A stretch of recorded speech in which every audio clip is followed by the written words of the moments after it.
लक्ष्मीनाथसमारम्भां नादयामन मध्यमाम् अस्मदाचार्यपर्यन्तां वन्दे गुरुपरम्परां यदिराजाय विद्महे श्रीभाष्यकाराय धीमहि तन्नो रामानुजार्य प्रचोदयात् ஆழ்வார்கள் திருவடிகளே சரணம் எம்பெருமானார் திருவடிகளே சரணம் ஜீயர் திருவடிகளே சரணம் यो नित्यमच्युतपदाम्बुजयुग्मरुक्म व्यामोगतस्तदितरानतृणाय मेने अस्मद्गुरोर्भगवतोऽस्य दयैकसिन्धो रामानुजस्य शरणं शरणं प्रपद्ये நீரார் கடலும் நிலமும் உழுதுண்டு ஏலாராலும் இளந்தொழில் மேல் துயிலந்தாய் சீரார் திருவேங்கடமாமலை மேயாராமுதே அடியேர் கருளாயே.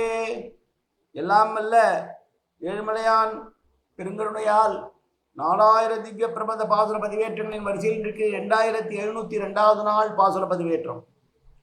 நம்மாழ்வாரருடைய திருவிருத்த திருமொழியினுடைய 63வது பாசுரத்தை சேவிப்போம்.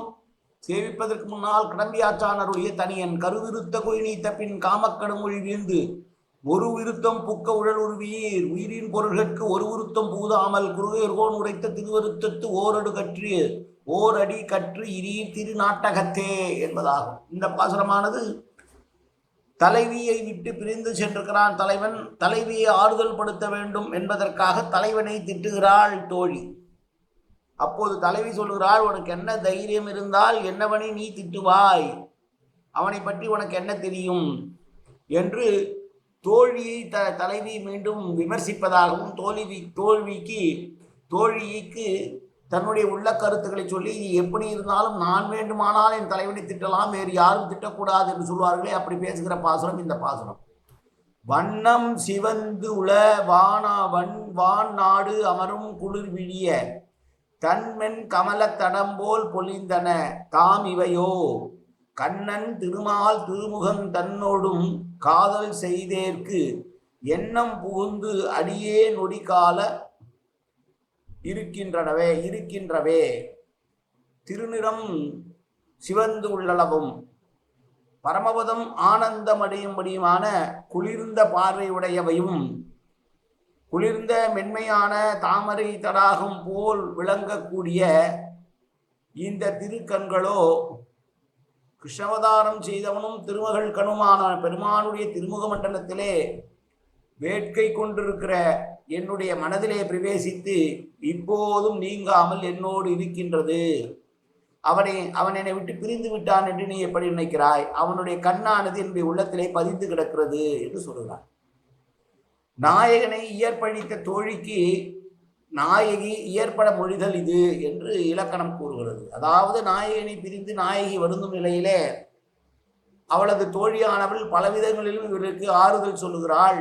இருந்த போதிலும் தலைவியை ஆரமாட்டாமல் இருப்பதனாலே நாயகனுடைய கொடுமையை சொல்லி பழித்து அது மூலமாவது நாயகிக்கு ஒரு ஆறுதல் கிடைக்குமா என்று அவள் சொல்ல போக உடனேயே நாயகனை பற்றி இவள் தவறாக பேசுகிறாள் என்று தெரிந்தவுடனேயே அதை பொறுக்க மாட்டாத நாயகி, நீ என்ன பேசுகிறாய் என்னவனை பற்றி என்று கேட்டுவிட்டு அவனுடைய கண்கள் இன்னும் என்னுடைய நெஞ்சத்தை நீங்காமல் இருக்கிறது, அப்படி அன்போடு அவனை இருக்கிறான், அவனை போய் நீ இப்படி பேசலாமா என்று கேட்கிறாள். சிவந்த நிறமுள்ளவையாய் குளிர்ந்த பார்வமுடையதாய் தாமரை தடாகம் போல விலகுகின்றதாம் இந்த திருக்கண்கள். அப்பெருமானது திருமுக மண்டலத்திலே வேட்கை வைத்த என்னுடைய மனதிலே புகுந்து இப்போதும் என்னை விட்டு நீங்காமல் என்னோடு இருக்கின்றன, ஏன் அது உணர்ந்து கொள்ளாமல் அவனை பழிக்கின்றாய் என்கிறாள். வண்ணம் சிவந்துள என்பதற்கு இவருக்கு உண்டான அனுராகத்தால் கண்கள் சிவந்துள்ளது என்பது உட்கருத்தே தவிர கண் எப்போது சிவக்கும்? கோபம் வந்தாலும் சிவக்கும்.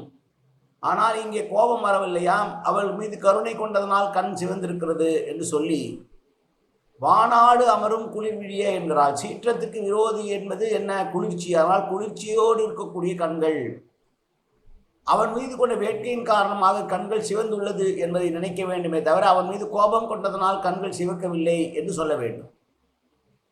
அப்படி அவனை பிரிந்ததனால் என்னுடைய கண்கள் சிவந்திருக்கிறது, வேட்கையால் கண்ணு சிவந்திருக்கிறதை தவிர அவனை பிரிந்து விட்டேன் என்று கோபத்தால் கண்ணு சிவக்கவில்லை என்றெல்லாம் சொல்லி என்னை பிரிந்து எத்தனை காலம் கழித்து அவன் வந்தாலும் அவனுடைய கண்ணானது என்னுடைய நெஞ்சிலேயே இருக்கிறது.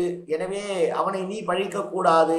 நாயகனை பிறர் பழிக்க கேட்டு தடுக்காமல் மறுத்து பேசாமல் இருப்பது கற்புக்கு இலக்கணம் அல்ல. எனவே நாயகியானவள் சொல்கிறாள், என்னவனை பற்றி நீ பேசாதே, எனக்கு அவனுடைய கண்களே போதும், அது என்னுடைய இதயத்திலே இருக்கிறது என்று சொன்ன பாசுரம். இந்த பாசுரம் தோழி ஆறுதல் சொல்ல போய் திட்டு வாங்கியதுதான் மிச்சம். தலைவிக்காக தலைவி இப்படி கஷ்டப்படுகிறாளே என்று ஒருவேளை தலைவனை திட்டினால் அது திட்டுகிற கேட்டுக்கொண்டு இவளுக்கு ஒரு ஆறுதல் கிடைக்கும் என்று சொல்ல போக, எப்படி நீ என் தலைவனை நீ திட்டலாம் என்று அவளும் திட்ட, கடைசியிலே தலையிட்ட மூன்றாம் அவளுக்குத்தான் இதில் ஒரு சோதனையை தவிர அவர்கள் இருவரும் ஒன்றாக இருக்கின்றனர். மீண்டும் ஒரு முறை பாசுரம். வண்ணம் சிவந்துள வானாடு அமரும் குளிர் விழிய தன்மென் கமல தடம்போல் பொலிந்தன தாமிவையோ கண்ணன் திருமால் திருமுகன் தன்னுடும் காதல் செய்தேற்கே எண்ணம் புகுந்து அடியோ நொடி காலம் இருக்கின்றவே காயேன வாச்சா மனசேந்திரா அவ்யாப்தனாவா பிரகதேது சுபாவாது கரோமி எத்தது சகலம் பரஸ்மை ஸ்ரீமன் நாராயணாயை சமர்ப்பயாமி. உடலாலும் உள்ளத்தாலும் வாக்காலும் சகலவிதமான பாவங்களும் தோஷங்களும் நிறைந்ததாக உலகத்தில் இருக்கும் போதிலும் அடியேன் செய்கிற நல்வினையோ தீவினையோ அத்தனையும் உன்னுடைய கமலமலர் பாதங்களில் சமர்ப்பிக்கிறேன் கண்ணா. காத்தொழுவாய் கண்ணா, ஏற்றுக்கொள்வாய் கண்ணா. எப்போதும் திருநாமம் கண்ணா கண்ணா கண்ணா என்று நாவில் வருவதற்கு அனுபுரிவாய் கண்ணா. சர்வத்திர கோவிந்தநாம சங்கீர்த்தனம். கோவிந்தா கோவிந்தா கோவிந்தா கோவிந்தா கோவிந்தா கோவிந்தா கோவிந்தா கோவிந்தா கோவிந்தா.